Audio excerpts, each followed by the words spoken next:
Hi students, so welcome to our another class.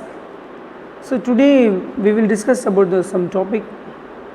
So you know what is democracy in our civics chapter.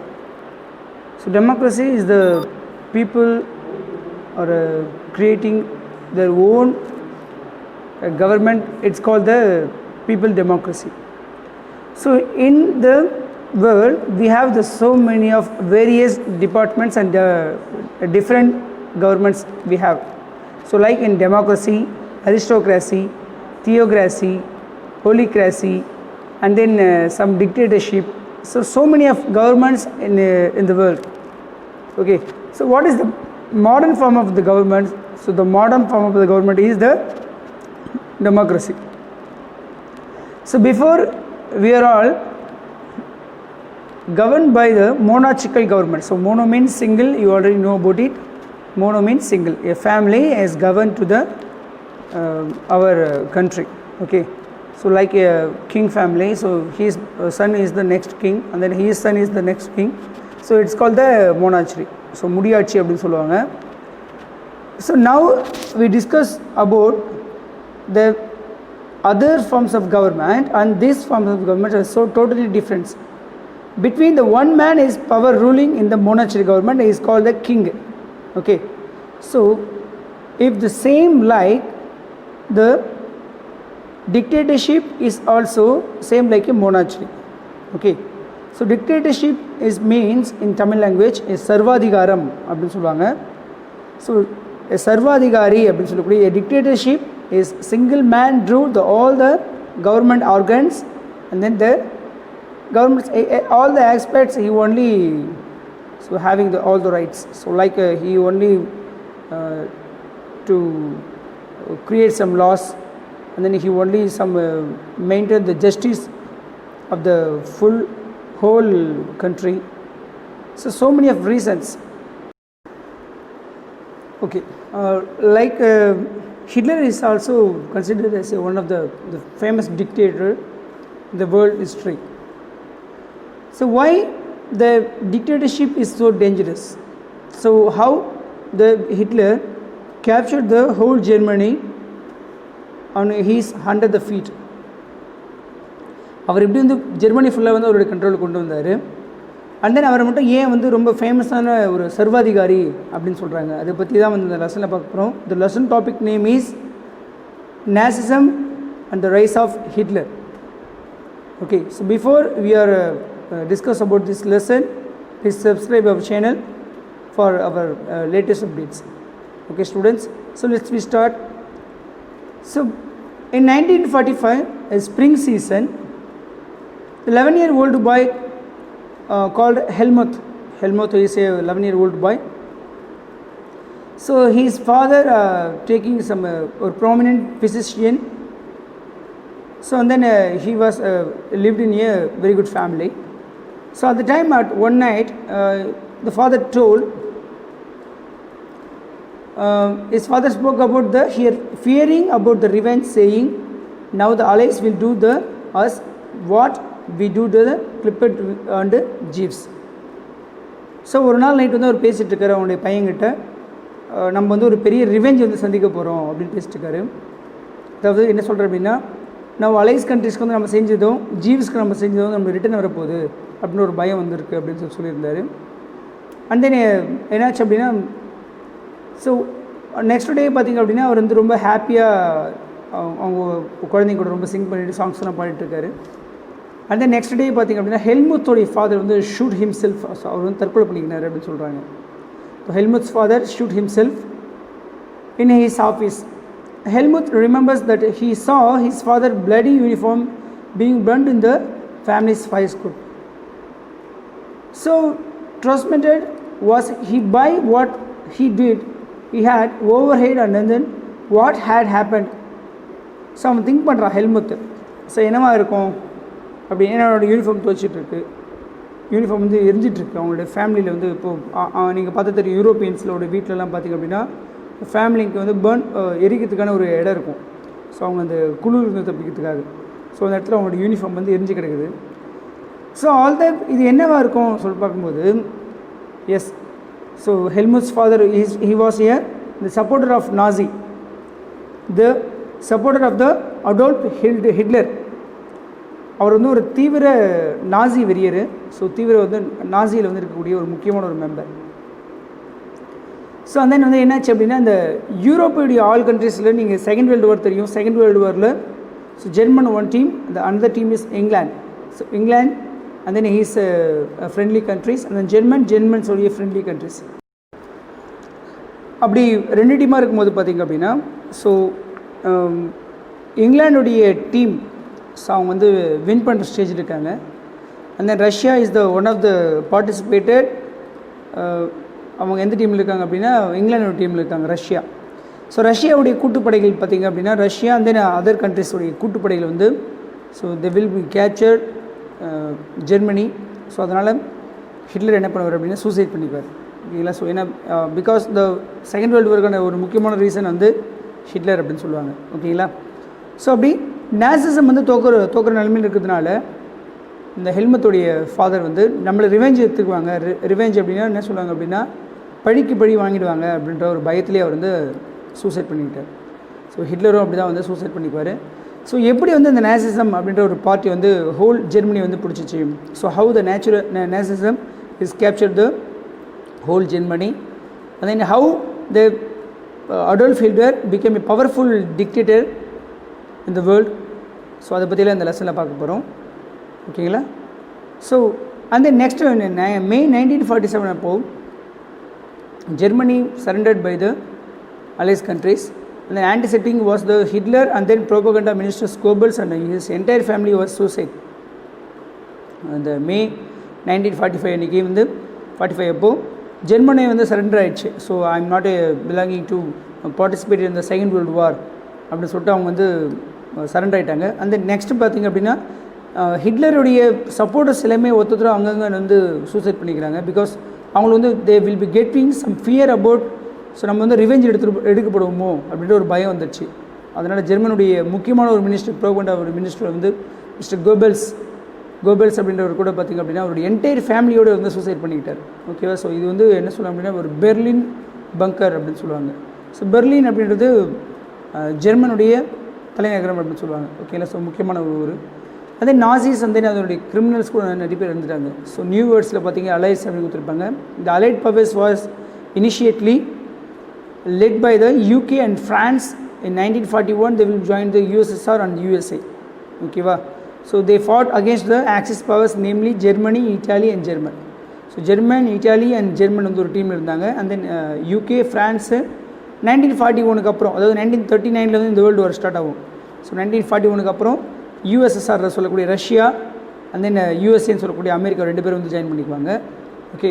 So அதுக்கப்புறம் இந்த வார் எப்படி நடக்குது அதை பற்றி கொடுத்துருக்காங்க. ஸோ ஹிட்லருடைய அவருடைய விஷயங்கள் ஒரு நடவடிக்கைகள் பார்த்திங்க அப்படின்னா, it will be against the humanity. So raised serious moral and ethics questions that invaded the worldwide condemnation அப்படி சொல்லுவாங்க. So under the second world war Hitler பார்த்திங்க அப்படின்னா நிறைய பெரிய மாசான இந்த செகண்ட் வேர்ல்டு வார் டைமில் மாசான வந்து மர்டர்ஸ் வந்து அதிகமாக இருந்துச்சுன்னு சொல்லலாம். மர்டர்ஸ் அப்படின்னா killing because of the second world war.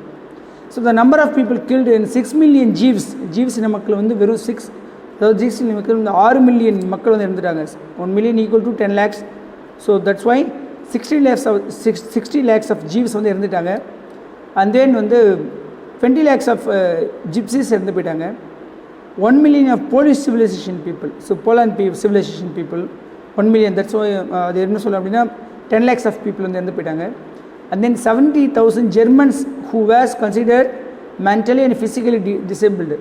So கிட்டத்தட்ட 70,000 பேர் வந்து ஜெர்மன்ஸ் வந்து மென்டலாகவோ இல்லை ஃபிசிக்கலாகவோ வந்து ரொம்ப பாதிக்கப்பட்டிருந்தாங்க. Besides the innumerable political opponents. So Nazis reversed the unprecedented meaning the killing of the people. So அவங்க தான் ரொம்ப முக்கியம் சொல்லலாம். அதில் the Nuremberg tribunal sentenced only 11 leading Nazis to death. So Nuremberg நடந்த ஒரு வாரில் வெறும் 11 நாசிஸ் மட்டும் தான் டெத்தாக இருக்காங்க அப்படின்னு சொல்லுவாங்க. பட் இருந்தாலும் ஹிட்லருக்கு வந்து நாசிஸ் அப்படிங்கும்போது அவருக்கு வந்து ஜீவ்ஸ் நம்ம மக்களே பிடிக்காது ஹிட்லருக்கு. ஸோ அதனால் ஜீவ்ஸ் வந்து நிறைய பேர் வந்து large scale the killing on the large scale leading the destruction of large sections of the people It's called the genocidal. Okay. So what is the experience? Just you are thinking about it. If you are standing in one position, so surrounded, உங்களை சுற்றி வந்து லட்சக்கணக்கான dead bodies இருக்குது அப்படின்னு எப்படி இருக்கும்? Okay, so நீங்கள் walk பண்ணுறீங்க, உங்களுடைய வாக்கிங் ஃபுல்லாக பிளட் ஃப்ளாத் ஃபுல்லாகவே பிளட்டு தான் இருக்குது, உங்களோட ஃபுட்பாத் ஃபுல்லாகவே வந்து ரத்தமாக ஒழுகிட்டு இருக்காங்க, ரத்தம் வந்து தெரிச்சிட்ருக்கு அப்படின்னா அந்த நிலைமை வந்து எவ்வளோ மோசமாக இருக்கும் கொஞ்சம் திங்க் பண்ணி பாருங்கள். ஸோ அப்படிப்பட்ட நிலைமை தான் பார்த்தீங்கன்னா செகண்ட் வேர்ல்டு வாரோட எண்டில் அப்படியே நடந்துச்சு. ஸோ மோர் தென் வந்து மொத்தமே நீங்கள் சேர்த்திங்கன்னா கூட கிட்டத்தட்ட ஒரு 30 lakhs மேலே இருக்கக்கூடிய பீப்புள் இருந்து போயிட்டாங்க. அதாவது ஒரு 1 crore கிட்ட இருக்கக்கூடிய மற்ற பீப்புளெலாம் வந்து பாதிக்கப்பட்டாங்க. ஸோ அதை பார்த்து நிறைய பேர் வந்து மென்டல் டிசபிலிட்டிஸ் வந்து அதிகமாக ஏற்பட்டுச்சு. அவங்களுக்கு வந்து ஒரு மனக்குழப்பம், ஏன் இப்படி ஆச்சு, எதுக்கு இப்படி ஆச்சு, ஸோ இதோட ரிசல்ட் என்ன ஆச்சு, அது மாதிரி திங்க் பண்ண ஆரம்பித்தாங்க. ஓகேங்களா? ஸோ இந்த எக்ஸ்பீரியன்ஸ் வந்து ரொம்ப ரொம்ப மோசமாக இருந்துச்சு. So next how the birth of the Weimar Republic. இந்த வெய்மர் ரிப்பப்ளிக் வந்து எப்படி உருவாச்சு? ஏன்னா ஜெர்மனி வந்து ஆட்சி பண்ணது வந்து வெய்மர் ரிப்பப்ளிக் அப்படி சொல்லுவாங்க. அது எப்படி வந்து ஆட்சி வந்து கொடுத்துருக்காங்க. So German is a powerful country. So early 20th century வந்து ரொம்ப பவர்ஃபுல்லான ஒரு கண்ட்ரியாக இருந்துச்சு. Before the first world war 1914 to 1918 the first world war duration along the Austrian empire and against the allies countries. So ஆஸ்ட்ரியாவுடைய empire வந்து ரொம்ப அகெயின்ஸ்டாக இருந்தாங்க அலைஸ் கண்ட்ரிஸ் கிட்ட, லைக் வந்து இங்கிலாந்து, ஃப்ரான்ஸ் அண்ட் ரஷ்யா கிட்ட. ஓகே, ஸோ அவங்களுடைய gain, அவங்களுடைய பவர்ஸ் வந்து அவங்கக்கிட்ட காட்டணும்னு நினச்சாங்க. அதாவது ஜெர்மனுடைய அதாவது கெயின் வந்து வளர்ச்சியை வந்து மற்ற கண்ட்ரிஸ் கிட்ட வந்து ப்ரூவ் பண்ணோம் அப்படின்னு திங்க் பண்ணாங்க. ஸோ அதுதான் வந்து ஃபர்ஸ்ட் வேர்ல்டு வார் வந்துச்சு. ஸோ ஃபர்ஸ்ட் வேர்ல்டு வார் அப்படி என்னாச்சு அப்படின்னா 1917 வந்து யூஎஸ் வந்து என்ட்ரி ஆன உடனே ஃபர்ஸ்ட் வேர்ல்டு வாரில் ஜெர்மனி ஈஸியாக தோற்று போச்சு. சென்ட்ரல் பவர்ஸ் வந்து ஈஸியாக வந்து வின் பண்ணி ஜெர்மனி தோற்றுட்டு நவம்பர் 1980 இந்த வார் வந்து முடியுது. ஸோ இந்த வார் முடிஞ்சிட்ட அப்புறம் என்ன பண்ணுறாங்க அப்படின்னா ஒரு நேஷனல் அசம்பிளி வந்து க்ரியேட் பண்ணி ஜெர்மனியில் இருக்கக்கூடிய எம்பையர் வந்து என்ன பண்ணாங்க, அவாய்ட் பண்ணிவிட்டு, ஸோ அது ஒரு பார்லிமெண்ட்டை வந்து புதுசாக ஒரு பாலிசி க்ரியேட் பண்ணி வெய்மர் ரிப்பப்ளிக் அப்படின்ற ஒரு ரிப்பப்ளிக் வந்து ஏற்படுத்துகிறாங்க, ஒரு குடியரசை வந்து ஏற்படுத்துகிறாங்க.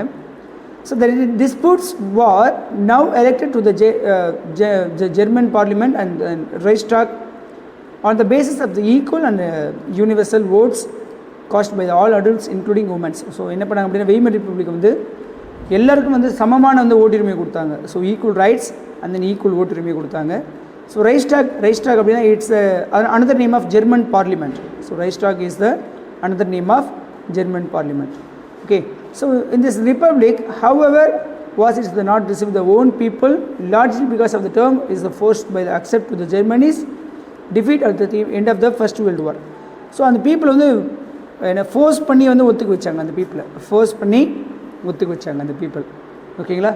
ஸோ ஃபோர்ஸ் பண்ணி வந்து இப்போ ஓட்டிங் ரைட்ஸ் கொடுத்தாச்சு, பட் இருந்தாலும் என்ன பண்ணுறாங்க, அவங்கள ஃபோர்ஸ் பண்ணி வந்து ஒத்துக்க வைக்கிறாங்க. ஸோ அந்த அலைஸ் கண்ட்ரிஸ் வந்து லாஸ்ட் காலனிஸ் இந்த population. So first world war முடிச்சிட்ட அப்புறம் என்னாச்சு அப்படின்னா 13% ஆஃப் டெரிட்டரிஸ் வந்து அவங்க இழந்துட்டாங்க. யார்? ஜெர்மனுடைய கண்ட்ரோலில் இருந்த 13% ஆஃப் த பிளேசஸ் டெரிட்டரிஸ் வந்து இழந்துட்டாங்க. மற்ற கண்ட்ரிஸ் வந்து பிரித்து எடுத்துக்கிட்டாங்க. And then 75% of iron and coal, 26% of coal. ஸோ இவங்க வந்து என்ன பண்ணாங்க அப்படின்னா ஃப்ரான்ஸ், போலாந்து, டென்மார்க், லித்துவேனியா இவங்களாம் பிரித்து எடுத்துக்கிட்டாங்க ஜெர்மன்ஸு. அண்ட் தென் ஸோ கிட்டத்தட்ட அவங்களுடைய வார் அமௌண்ட் பே பார்த்திங்க அப்படின்னா 6 billion euros. 6 billion euros வந்து தோத்த கண்ட்ரி வந்து, அதாவது ஜெர்மன் வந்து தோத்த கண்ட்ரி வின் பண்ண கண்ட்ரிஸ்க்கு வந்து கொடுக்க வேண்டியதாக போச்சு. ஓகேங்களா? ஸோ அது மட்டும் இல்லாமல் இன்னொரு முக்கியமான விஷயம் அப்படின்னா இவங்களை வந்து 1920 அப்போ வந்து இந்த ட்ரீட்டி ஆஃப் வெர்சைல்ஸ்னு சொல்லிட்டு ஒரு ஃப்ரான்ஸில் இருக்கக்கூடிய ஒரு பெரிய கோட்டையில், ஒரு கண்ணாடி மாளிகை கோட்டை, அந்த கோட்டையில் வந்து இந்த ட்ரீட்டி ஆஃப் வெர்சைல்ஸ் ஒன்று ஏற்படுத்தி அதில் வந்து ஜெர்மனுடைய ரெப்ரஸன்டேட்டிவை நீல் டவுன் பண்ண வச்சு சைன் வாங்குறாங்க, முட்டி போட வச்சு சைன் வாங்குறாங்க. So this is so ridiculous அது அப்படின்னு சொல்லிட்டு அவங்க திங்க் பண்ண ஆரம்பித்தாங்க. இது வந்து ஒரு மிகப்பெரிய அவமானம் அப்படின்னு திங்க் பண்ணாங்க. So the war of the effects. So இதோட வார் என்ன அப்படின்னா சைக்காலஜிக்கலாக அண்ட் ஃபினான்ஷியலாக பார்த்திங்க அப்படின்னா ஜெர்மன் அப்படின்ற ஒரு கண்ட்ரியை வந்து எல்லாருமே டார்கெட் பண்ண ஆரம்பித்தாங்க. அதனால் அதோடைய ஓல்டு எம்பையர் மேலே வந்து மக்களுக்கு அதிகமான வந்து வெறுப்பு இருந்துச்சு. அதோடைய ஓல்டு எம்பையர் மேலே ரொம்ப வெறுப்பாக இருந்துச்சு. அது மட்டும் இல்லாமல் வார் கில்ட்டு இது வந்து ஒரு மிகப்பெரிய பேர்டனாக இருந்துச்சு. பேர்டன் அப்படின்னா சுமைன்னு சொல்லுவாங்க. ஓகேங்களா? ஸோ இது வந்து மிகப்பெரிய பேர்டனாக இருந்துச்சு. ஸோ நவம்பர் கிரிமினல்ஸ் அப்படின்னு சொல்லி 1920s பொலிட்டிக்கலில் வந்து ரொம்ப பாதிப்பு ஏற்பட்டுச்சு. அண்ட் தென் அதனால் இந்த வெய்மர் ரிப்பப்ளிக் வந்து பீப்புளுக்கு வந்து சுத்தமாக பிடிக்கவே போச்சு கொஞ்சம் கொஞ்சமாக. அது மட்டும் இல்லாமல் ஸோ ரஷ்யா வந்து அவங்களை ஈஸியாக வந்து தூக்கடிச்சு, ரஷ்யா வந்து ஜெர்மன்ஸோடைய அந்த வெல்த்தை வந்து கொஞ்சம் கொஞ்சமாக வந்து கொள்ளடிக்க ஆரம்பித்தாங்க. அதனால் வந்து பெர்லின் ஃபுல்லாகவே பார்த்திங்க அப்படின்னா ஒரு குழப்பமான ஒரு மனநிலை ஏற்பட்டுச்சு. ஓகேங்களா, ஜெர்மன் ஃபுல்லாகவே ஒரு குழப்பமான மனநிலை ஏற்பட்டுச்சு. அது மட்டும் இல்லாமல் 1923 என்ன பண்ணுறாங்க அப்படின்னா ஜெர்மன் வந்து ரெஃப்யூஸ் பண்ணுறாங்க, அந்த ஃப்ரான்ஸுக்கு வந்து தரக்கூடிய மணியை வந்து ரெஃப்யூஸ் பண்ணுறாங்க, என்னால் தர முடியாது அப்படின்னு சொல்லிட்டு. ஸோ அதனால் ஜெர்மன் வந்து என்ன பண்ணுறாங்க அப்படின்னா அவங்களுடைய மார்க்கெட்லேயும் பெரிய அடி வாங்குறாங்க. மார்க்கெட் அப்படின்னா அவங்களுடைய பங்குச்சந்தையாக இருக்கட்டும், இல்லை அவங்களுடைய ப்ரொடக்டிவிட்டியாக இருக்கட்டும், அதுலேயும் வந்து ரொம்ப பெரிய பாதிப்பு ஏற்படுது. ஸோ கிட்டத்தட்ட வந்து ஜெர்மனுடைய மார்க்கெட் கிட்டத்தட்ட 1923 பார்த்திங்க அப்படின்னா அதோடைய யூஎஸ் ஈக்குவல் டாலர்ஸ் பார்த்திங்க அப்படின்னா 24,000 மார்க்ஸ் வந்து குறைஞ்சி போச்சு. ஜூலையில் கிட்டத்தட்ட வந்து 3,53,000 மார்க்ஸ் இருந்தது. ஆகஸ்ட்டில் 46,21,000 மார்க்ஸாக மாறுது. ஓகேங்களா, ஸோ அது வந்து அப்படியே மாறிட்டே போகுது, அதனால் ஏறிட்டே போகுது. இந்த பில்லியன் தாண்டி ட்ரில்லியன் லெவலில் போகுது, ரொம்ப ஹைப்பராக ஆகிட்டே போகுது. ஸோ அதனால் வந்து அவங்களால எதுவுமே முடியல.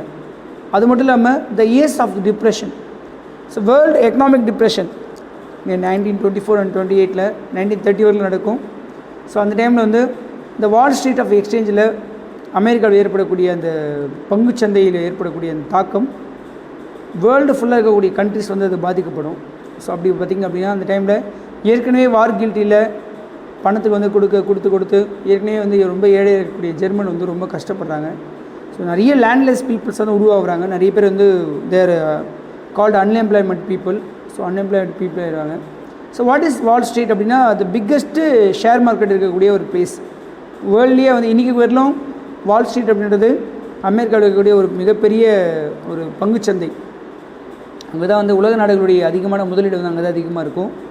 ஸோ அதனால் வந்து ரொம்ப பயமாக இருக்கும். அதுவும் இல்லாமல் இந்த கிரேட் டிப்ரெஷன் டைமில் பீப்புள்ஸ் ஒர்க் பண்ணிவிட்டு அவங்க வந்து தூங்குறதுக்கு கூட இடம் இல்லாமல் ஹோம்லெஸ் பீப்புளாக வந்து ஸ்ட்ரீட்லேயே வந்து தூங்குறாங்க. ஃபிகர் நம்பர் 6 உங்களுக்கு கொடுத்துருக்காங்க, ஸ்ட்ரீட்டில் எப்படி தூங்குறாங்க லைனில், அதை பற்றி கொடுத்துருக்காங்க உங்களுக்கு. அண்ட் தென் இப்படியெல்லாம் வந்து ரொம்ப கஷ்டப்பட்டுருக்கிற டைமில் ஹிட்லர் வந்து எப்படி அவருடைய பவர்ஸ் வந்து பிடிச்சாரு, அதுதான் வந்து நம்மளுக்கு செகண்ட் சப் டாப்பிக்காக கொடுத்துருக்காங்க, ஹிட்லர்ஸ் ரைஸ் டு பவர்.